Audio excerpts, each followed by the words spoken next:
Hello dear students, welcome to Lakshya Academy. आज हम पढ़ने वाले हैं लाइनमैन के बारे में। जो हमारी लाइनमैन की वैकेंसी आई हुई है उसके लिए हम टेक्निकल के इलेक्ट्रिकल के क्वेश्चन देखने वाले हैं। बेसिक क्वेश्चन आपको कहां से मिलेंगे ये क्वेश्चन उसको समझ लेते हैं।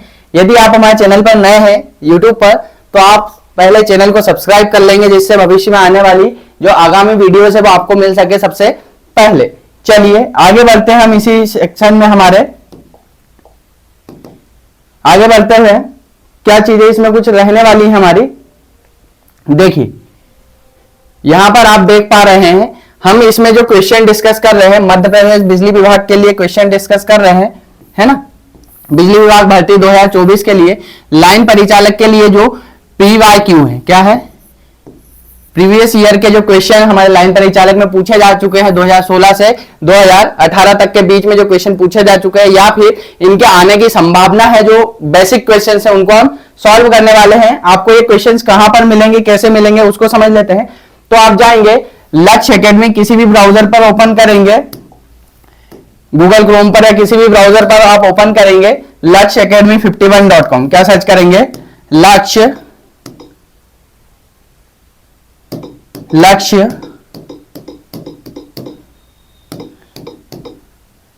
Academy 51.com। आप जैसे ही सर्च करेंगे किसी भी ब्राउजर पर जाकर तो आपको फ्रंट पेज इस तरह से वेबसाइट का ये दिखेगा, यहां पर है ना, लक्ष्य एकेडमी TEA। क्या है, लक्ष्य एकेडमी TEA फ्रंट पेज है हमारी वेबसाइट का। अब आप जैसे ही यहां पर क्लिक करेंगे तो आपको अलग अलग सब्जेक्ट के यहां पर क्या दिखेंगे, MCQ क्वेश्चन मिलेंगे जो कि बिल्कुल फ्री है। क्या है, बिल्कुल फ्री है, इनका कोई भी चार्ज नहीं है। कैसे आप इनको एक्सेस कर पाएंगे उसे समझ लेते हैं। तो जैसे ही आप फ्रंट पेज पर क्लिक करेंगे, चलिए ये हम पहले से ओपन करके रखी है हमने वेबसाइट, यहां पर आपको दिख रही है, ये फ्रंट पेज है वेबसाइट का हमारी। अब इसमें आप देखेंगे यदि आपको किसी भी प्रकार की क्यूरी है तो आप इस व्हाट्सएप नंबर पर कांटेक्ट कर सकते हैं। 9 से 6 के बीच में आपको कोई भी क्यूरी है आप सॉल्व की जाएगी आपकी। अब आप जो क्विज है वो कैसे देख पाएंगे, कहां पर लगा पाएंगे, क्वेश्चन कैसे मिलेंगे आपको वो समझ लेते हैं। तो आप यहां पर देख रहे होंगे फ्री टेस्ट लिखा हुआ, आप जैसे ही फ्री टेस्ट पर क्लिक करेंगे तो आपको विभिन्न सब्जेक्ट के अलग अलग सब्जेक्ट के नाम दिखेंगे। अब इस सब्जेक्ट में आप जिस सब्जेक्ट के देखना चाहते हैं, MCQ क्वेश्चन लगाना चाहते हैं, अपनी तैयारी चेक करना चाहते हैं, किस तरह की आपकी तैयारी आप उसे देख सकते हैं। तो हम जैसे अभी पढ़ने वाले हैं इलेक्ट्रीशियन के बारे में, तो मैंने इलेक्ट्रीशियन पर क्लिक किया तो आपको इस तरह से हमारा पेज ओपन होते हुए दिखा है वेबसाइट का, है ना।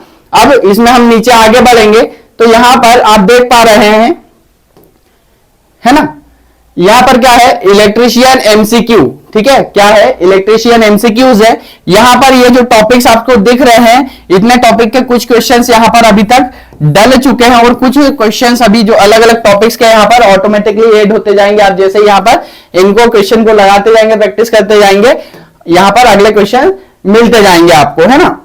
अब इसी में हम देखते हैं किस सब्जेक्ट के बारे में पढ़ने वाले, किस टॉपिक के बारे में पढ़ने वाले हैं। तो आज हम पढ़ने वाले हैं विद्युत शक्ति उत्पादन एवं संचरण वितरण के बारे में पढ़ने वाले हैं। तो हम इस पर क्लिक जैसे ही करेंगे ये टाइल पर तो हमारे पास क्विज निकल के आ जाएगा सामने हमारे, है ना। किसका है ये, विद्युत शक्ति उत्पादन संचरण एवं वितरण के बारे में हम क्या पढ़ने वाले हैं, क्विज पढ़ने वाले हैं, है ना। चलिए आगे बढ़ते हैं इसमें। तो आपकी स्क्रीन पर पहला क्वेश्चन दिख रहा है, ठीक है। इससे पहले एक और चीज बता दूं आपको, ये जो क्वेश्चन है क्विज है, हर सब्जेक्ट बहुत ही अच्छे से बनाए गए हैं, विधिवत पढ़ाई इनकी की गई है, पूरा रिसर्च करके क्वेश्चंस बनाए गए हैं। यदि फिर भी कोई विसंगति पाई जाती है, कोई त्रुटि पाई जाती है तो आप इस व्हाट्सएप नंबर पे हमें संपर्क करके गलती को बता सकते हैं, हम उसे सुधारेंगे। या फिर हमारी जो ईमेल आईडी यहाँ पर लिखी हुई है उस पर आप जाकर हमें मेल करके माध्यम से बता सकते हैं, है ना। तो पहला क्वेश्चन हमारा आपकी स्क्रीन पर दिख रहा है यहां पर। चलिए यदि आपको क्वेश्चन का आंसर पता है तो आप आंसर करेंगे, है ना। तो पहला क्वेश्चन आपका, भारत में जल विद्युत उत्पादन के लिए सबसे बड़ा जो है आपका बांध कौन सा है, ना, जल विद्युत शक्ति उत्पादन के लिए सबसे बड़ा बांध कौन सा है। तो आपके पास 4 विकल्प है, आप इन्हें बताएंगे कौन सा सही है। जैसे ही आप विकल्प पर क्लिक करेंगे वो विकल्प आपका सही होगा तो ग्रीन हो जाएगा, अगर गलत होगा तो रेड हो जाएगा, है ना। चलिए तो यहां पर राइट आंसर क्या है, इसको हम क्लिक जैसे ही करते हैं तो हमारा जो आंसर है वो क्या होगा, राइट होगा तो ग्रीन हो जाएगा, रॉन्ग होगा तो रेड हो जाएगा। तो यहां पर जो सबसे बड़ा बांध है वो कौन सा है, टिहरी बांध है। क्या है, टिहरी बांध है। अब ये बांध कौन सा है, इसको बोलते हैं आप कौन सा है, जल विद्युत शक्ति उत्पादन संयंत्र, है ना। क्या बोलते हैं, हाइड्रो इलेक्ट्रिक पावर प्लांट। क्या बोलते हैं, हाइड्रो इलेक्ट्रिक पावर प्लांट बोलते हैं इसको आप, है ना, जल विद्युत उत्पादन संयंत्र, है ना। आगे बढ़ते हैं इसी क्रम में। चलिए अगला क्वेश्चन है, दूसरा क्वेश्चन आपके स्क्रीन पर क्या है। दूसरा क्वेश्चन आप देखेंगे, उच्च वोल्टेज पर बिजली का संचरण क्यों किया जाता है, हाई वोल्टेज पर ट्रांसमिशन क्यों किया जाता है। क्या किया जाता है, ट्रांसमिशन, है ना। हाई वोल्टेज पर ट्रांसमिशन क्यों किया जाता है, ये क्या है, संचरण मतलब होता है ट्रांसमिशन। तो आप बताएंगे, ट्रांसफार्मर को सुरक्षित रखने के लिए किया जाता है, ऊर्जा हानि को कम करने के लिए किया जाता है, वोल्टेज स्थिर बनाए रखने के लिए, विद्युत उत्पादन को बढ़ाने के लिए, किस लिए आपका किया जाता है आप बताएंगे, है ना। चलिए क्या होगा आपका राइट आंसर, तो इसका राइट आंसर जो होगा आपका, ऊर्जा हानि को कम करने के लिए हम क्या करते हैं, हाई वोल्टेज पर ट्रांसमिशन करते हैं, है ना। जनरली हम ट्रांसमिशन कितने केवी पर करते हैं, तो 33 केवी, है ना, 66 केवी, है ना। इसके बाद होता है 132 केवी, ठीक है। इसी तरह से अलग अलग लाइन पर हम क्या करते हैं, हमारा जो लाइन है सभी क्या बोलते हैं, ट्रांसमिशन करते हैं। 220 केवी होता है ना, 440 केवी होता है, 720 केवी होता है ना। किलो वोल्ट की लाइन पर हम क्या करते हैं, ट्रांसमिट करते हैं, हमारी बिजली को, विद्युत को क्या करते हैं, ट्रांसमिट करते हैं।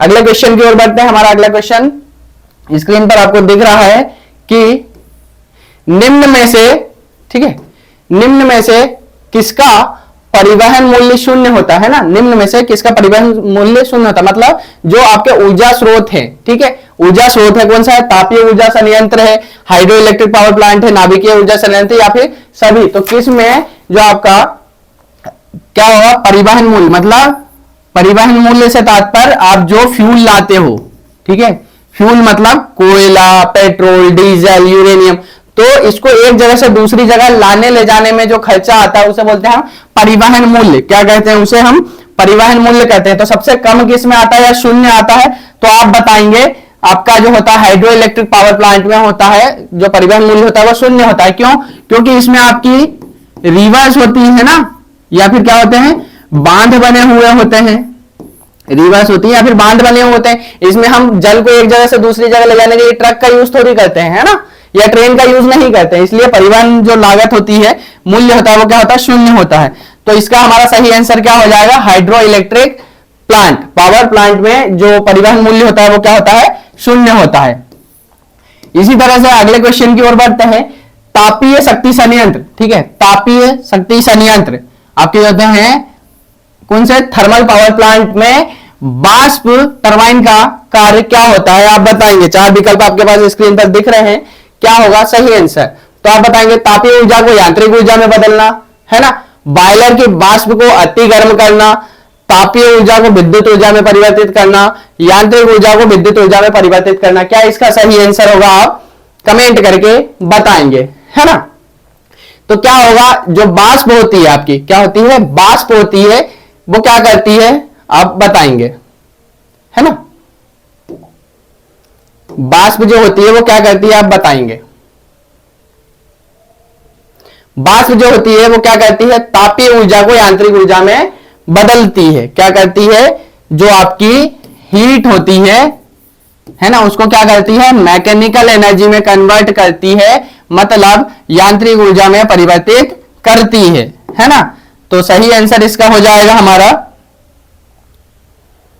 चलिए सिलेक्शन से देखते हैं हम, ये तापीय ऊर्जा को यांत्रिक ऊर्जा में परिवर्तित करना। अगले क्वेश्चन की ओर बढ़ते हैं। तो पांचवा क्वेश्चन है आपके पास, नवीकरणीय ऊर्जा, ठीक है, नवीकरणीय ऊर्जा स्रोत संसाधन में शामिल नहीं है ना, यहां पर शामिल इस तरह से आएगा, ठीक है, शामिल नहीं है। तो क्या होगा, सौर ऊर्जा, पवन ऊर्जा, बायोमास या न्यूक्लियर, मतलब जो नॉन रिन्यूएबल एनर्जी सोर्सेस है, रिसोर्सेस है, उनमें शामिल नहीं है बताना है आपको, है ना। तो क्या नहीं है शामिल? न्यूक्लियर पावर प्लांट नहीं है शामिल। इसका राइट आंसर क्या हो जाएगा हमारा? न्यूक्लियर पावर प्लांट, क्योंकि ये सौर ऊर्जा नवीकरणीय ऊर्जा स्रोत है आपका, पवन ऊर्जा नवीकरणीय ऊर्जा स्रोत है, बायोमास बायोगैस जिसे हम कहते हैं वह क्या है? नवीकरणीय ऊर्जा स्रोत के जो है क्या है? ईंधन है या फिर संसाधन है। तो हम जैसे इस पर क्लिक करेंगे हमारा आंसर क्या हो जाएगा? सही हो जाएगा। इसी तरह से अगले क्वेश्चन की ओर बढ़ते हैं हम। तो अगला क्वेश्चन आपके स्क्रीन पर दिख रहा है, किस शक्ति संयंत्र है ना, शक्ति उत्पादन संयंत्र का रनिंग लागत सबसे कम होती है? ठीक है, रनिंग लागत सबसे कम होती है। तो आप बताइए, अभी हमने इस क्वेश्चन के बारे में पढ़ा है, तो इसका भी सही आंसर हमारा क्या होगा? हाइड्रो इलेक्ट्रिक पावर प्लांट होगा। क्या होगा? हाइड्रो इलेक्ट्रिक पावर प्लांट, क्योंकि इसमें भी जो रनिंग कॉस्ट है वो क्या होती है? कम होती है, कम आती है।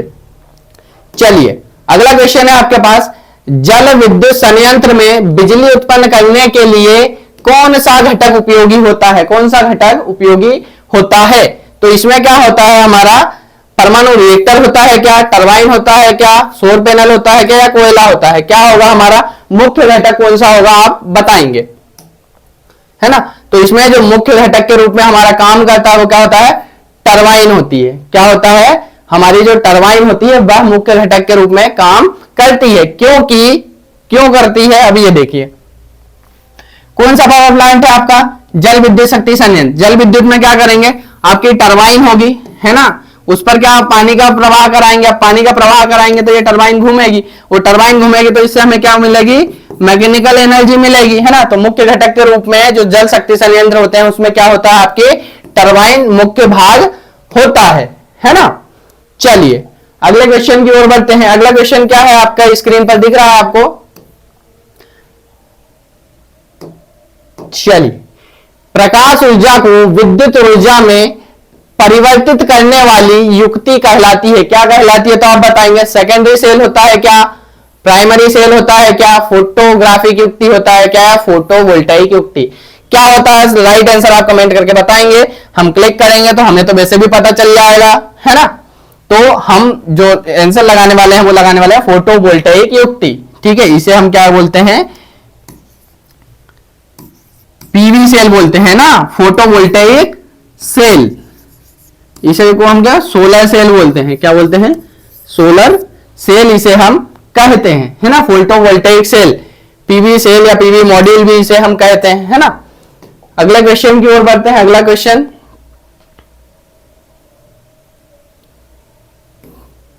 चलिए ये क्वेश्चन हो चुके हैं हमारे, है ना। आप किसी भी एग्जाम्स के लिए, किसी भी सब्जेक्ट के लिए आप यहां से पढ़ सकते हैं। इसी तरह के आपको क्विज मिलेंगे, क्वेश्चंस देखने को मिलेंगे। अगला क्वेश्चन है हमारा कि ग्रीन एनर्जी में किस प्रकार की ऊर्जा शामिल होती है? ठीक है, किस प्रकार की ऊर्जा शामिल होती है आपको बताना है। कोयला होता है क्या? और गैस नहीं होता। सौर और पवन ऊर्जा, हाँ ये हो सकता है हमारा। परमाणु ऊर्जा नहीं होता। डीजल और पेट्रोल नहीं होता। तो हमारा ग्रीन एनर्जी में क्या आता है? आपका जो आंसर आएगा वो सौर ऊर्जा और पवन ऊर्जा हमारी किस में आती है? ग्रीन एनर्जी में आते हैं। ये क्या है हमारे? ये जो सौर है वो क्या है? नवीकरणीय सोर्स हैं। क्या है? नवीकरणीय स्रोत हैं, है ना। क्या है? नवीकरणीय स्रोत हैं। अगले क्वेश्चन की ओर बढ़ते हैं। भारत में सबसे अधिक, ठीक है, क्या है क्वेश्चन? भारत में सबसे अधिक जो है पवन ऊर्जा का उत्पादन किस राज्य में होता है? किस स्टेट में होता है आपको बताना है। तो पवन ऊर्जा का जो उत्पादन होता है सबसे ज्यादा होता है आपका तमिलनाडु में। कहां पर होता है आपका? तमिलनाडु में होता है ना। अगले क्वेश्चन की ओर बढ़ते हैं। ट्रांसमिशन लाइनों में उपयोग होने वाले तार किस सामग्री के होते हैं ना। ट्रांसमिशन जो लाइन होती है आपकी, उसमें उपयोग होने वाले तार किस धातु के बने होंगे या किस सामग्री के होंगे? तो ये होते हैं हमारे, किसके होते हैं? इसमें हम काय का यूज करते हैं? ACSR कंडक्टर का, एल्यूमिनियम कंडक्टर स्टील रेनफोर्स। तो सही आंसर क्या हो जाएगा हमारा? सही आंसर हो जाएगा स्टील एवं एल्यूमिनियम का उपयोग करते हैं। स्टील का जो होता है हमारा बीज वाला जो कंडक्टर होता है वो किसका होता है? स्टील का होता है ना। और उसके ऊपर जो स्टैंडर्ड जो कंडक्टर्स होते हैं हमारे वो किसके होते हैं? एल्यूमिनियम के होते हैं, है ना। चलिए अगले क्वेश्चन की ओर बढ़ते हैं। तो अगला क्वेश्चन है आपके डिस्प्ले स्क्रीन पर 12वें नंबर का 12th क्या है, तो आप बताएंगे। विद्युत ऊर्जा, ठीक है, विद्युत संचरण लाइनों में सेग का अर्थ क्या होता है, सेग का अर्थ क्या होता है आप बताएंगे। तो इसमें जो सेग का अर्थ होता है वो तारों का लटकना होता है। क्या है, तारों का लटकना होता है ना। राइट आंसर क्या हो जाएगा हमारा, बी वाला राइट आंसर हो जाएगा। क्या होता है सेग, समझिए। जैसे ये, ठीक है, जैसे ये दो खंबे हैं, क्या है, मैं इनको नाम देता हूं P1 P2, मतलब पोल 1 पोल 2। अब यहां से ये खंबे हैं तो आप बिल्कुल एकदम से टाइट तो आप जो तार है वो बांध नहीं दोगे, उनके बीच में जो थोड़ा सा झोल होता है ना, अब इतना भी नहीं होता कि नीचे तक झूल जाएगा, है ना। देखो ये तारों के बीच में कुछ थोड़ा सा ऐसा झोल होता है, सेग होता है। इसे ही सेग को हम क्या बोलते हैं, सेग को हम कहते हैं झोल या लटकना, है ना। झूलते हुए जो थोड़ा सा तार होता है ना उसे हम बोलते हैं सेग कहते हैं। चलिए अगले क्वेश्चन की ओर बढ़ते हैं। तो उच्च शीर्ष के लिए किस टरबाइन का उपयोग किया जाता है आप बताएंगे। उच्च शीर्ष के लिए किस टरबाइन का उपयोग हम करते हैं, तो उच्च शीर्ष के लिए हम कहते हैं पेल्टन टरबाइन का उपयोग करते हैं। अगले क्वेश्चन की ओर बढ़ते हैं। 15वां क्वेश्चन है विद्युत संचरण लाइनों का मुख्य कार्य क्या होता है। मुख्य कार्य क्या होता है, संचरण लाइन का उपयोग हम क्यों करते हैं आपको बताना है। 4 विकल्प दिए हुए हैं आपके पास। बिजली उत्पन्न करना, बिजली को उपभोक्ता तक पहुंचाना, बिजली को स्टोर करना, या फिर बिजली की खपत को कम करना। तो हम ट्रांसमिशन लाइन से क्या करते हैं, उपभोक्ता तक पहुंचाते हैं बिजली को, मतलब जो हमारा ग्रिड स्टेशन होता है, जनरेटिंग स्टेशन होता है, वहां से कंज्यूमर तक, कंज्यूमर के एंड तक हम जो लाइन लाते हैं वो क्या होती है हमारी, वह ट्रांसमिशन लाइन के सहारे ही हम लाते हैं। अगले क्वेश्चन की ओर बढ़ते हैं। कौन सा ऊर्जा स्रोत गैर परंपरागत है, क्या है, गैर परंपरागत है ना। इसे हम नॉन कन्वेंशनल सोर्स कहते हैं। तो देखिए कोयला है पारंपरिक ऊर्जा स्रोत, पेट्रोलियम पारंपरिक ऊर्जा स्रोत है, प्राकृतिक गैस भी हमारी पारंपरिक ऊर्जा स्रोत है, सौर ऊर्जा क्या है हमारा नवीकरणीय ऊर्जा स्रोत का एक एग्जाम्पल है। तो हमारा राइट आंसर क्या होगा, सौर ऊर्जा। देखिए हम जैसे ही इस पर क्लिक करेंगे तो हमारा राइट आंसर हो जाएगा ग्रीन, है ना। चलिए अगले क्वेश्चन की ओर बढ़ते हैं। तो अगला क्वेश्चन है निम्न में से किस ईंधन में विस्फोट होने की संभावना नहीं होती है। क्वेश्चन ध्यान से पढ़ेंगे, यहां क्या लिखा है, नहीं होती। तो किस में नहीं होती है, तो हमारा जो ठोस होता है इसमें विस्फोट होने की संभावना नहीं होती। फॉर एग्जाम्पल लकड़ी, ठीक है, लकड़ी में विस्फोट होगा क्या, कोयला है, ठीक है, कोयला में होगा क्या विस्फोट, नहीं होगा। तो जो बाकी हमारे अन्य हैं इनमें क्या है, विस्फोट होने की संभावना रहती है। देखिए ये हमारा राइट आंसर होगा, गैस में भी विस्फोट होने की संभावना रहेगी, द्रव्य में भी रहेगी, है ना। ठोस में क्या होता है, नहीं होती। अगला क्वेश्चन है आपका आमतौर पर किस वितरण लाइन का प्रयोग नहीं किया जाता। ये आप ध्यान से देखेंगे, इसी में आपसे चूक हो जाती है, बच्चे बहुत बार गलत कर देते हैं। क्या होता है, नहीं किया जाता है, आपको बताना है। तो 3 फेज 4 तार प्रणाली का हम उपयोग करते हैं। 3 फेज 4 तार प्रणाली का मतलब क्या होता है, 3 तो आपके फेज हो जाएंगे RYB, ये 3 होगा, 1 2 और ये 3, चौथा तार होगा आपका न्यूट्रल, है ना। तो 3 फेज होगा ये RYB, एन क्या होगा न्यूट्रल, चौथा वायर होगा। ये आपको क्लियर हुआ होगा।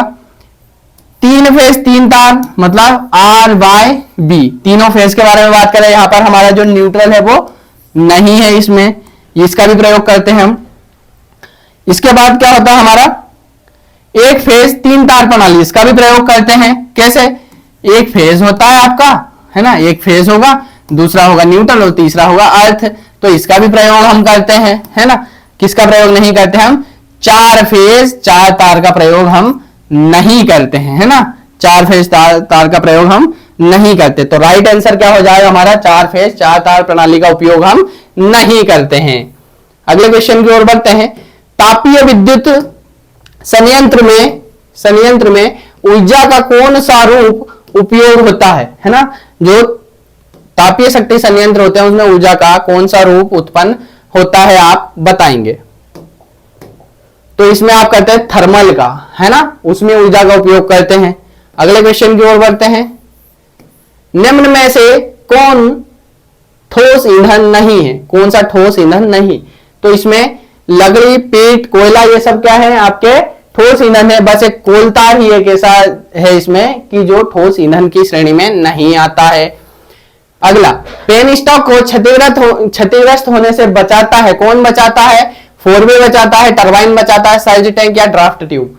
तो जो सर्ज टैंक होता है वो आपका क्या बताता है? बचाता है आपका जो पेन स्टॉक है ना, आपका पेन स्टॉक है, इसको डैमेज होने से रोकता है या बचाने का काम करता है। अगले क्वेश्चन की ओर बढ़ते हैं। परमाणु ऊर्जा उत्पादन में कौन सी क्रिया होती है ना? परमाणु ऊर्जा उत्पादन में कौन सी क्रिया होती है? तो आप बताएंगे नाभिकीय विखंडन, है ना। ये क्वेश्चन रॉन्ग है। देखिए इसका राइट आंसर क्या है? नाभिकीय विखंडन। ये क्या है? राइट आंसर है, बट कुछ टाइपिंग मिस्टेक की वजह से, कोड की वजह से ये गलत शो कर रहा है। इसी क्रम में हमने जो क्वेश्चन है, आपने एक चीज नोटिस की होगी कि यहां पर आपको क्रम हर बार क्वेश्चन का बदला हुआ मिलेगा, है ना।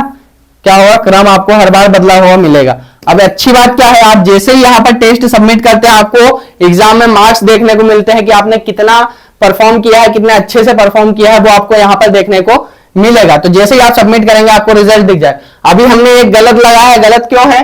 क्योंकि ये कोड की वजह से है ना। किसकी वजह से? कोड की वजह से कुछ गलत हुआ है इसमें, है ना। इसको एरर को सुधार देंगे हम। चलिए, इसमें क्या होता है? नाभिकीय विखंडन होता है परमाणु ऊर्जा उत्पादन क्रिया में, है ना। परमाणु जो हम पावर प्लांट लगाते हैं उनमें क्या होता है? विखंडन होता है। संलयन तो कहां होता है आपका? संलयन होता है आपका सूर्य में। किसमें? सूर्य में, जो आपका सन है ना। सन में क्या होता है? संलयन होता है। कितनी ऊर्जा? अपार ऊर्जा में निकलती है, इसको हम कंट्रोल नहीं कर सकते। चलिए, जैसे ही आप सबमिट करेंगे आपको यहां पर रिजल्ट शो करेगा। हमने टोटल कितने क्वेश्चंस लगाए हैं? 21, है ना। 21 क्वेश्चन लगाए हैं, उसमें से हमारे 20 सही गए हैं, एक गलत हुआ है। आपका रिजल्ट भी यहां पर शो कर रहा है, परसेंटेज में कितना परसेंट आपने सही किया है। 95.24% यहां पर आपने सही किया है। आप इसको अपने दोस्तों के साथ शेयर कर सकते हैं। किसी भी प्रकार की कोई क्यूरी है, आपके डाउट है, कमेंट है, तो आप कमेंट करके बता देंगे आपको क्विज कैसा लगा। आप कमेंट करके बताएंगे। वीडियो अच्छा लगा होगा तो वीडियो को लाइक करेंगे। चैनल को पहली बार विजिट कर रहे हैं तो चैनल को सब्सक्राइब कर लेंगे आप, है ना। यहां पर इस तरह से आपको देखने को मिलेगा। यह हमारा ऑफिशियल यूट्यूब चैनल है लक्ष्य एकेडमी, ठीक है। लक्ष्य एकेडमी TEA द इंजीनियर्स अड्डा, इसको आप सब्सक्राइब कर लेंगे, है ना। तो आपको भविष्य में आने वाली जो वीडियोस की नोटिफिकेशन है वो सबसे पहले मिल जाएगी। Thanks for watching.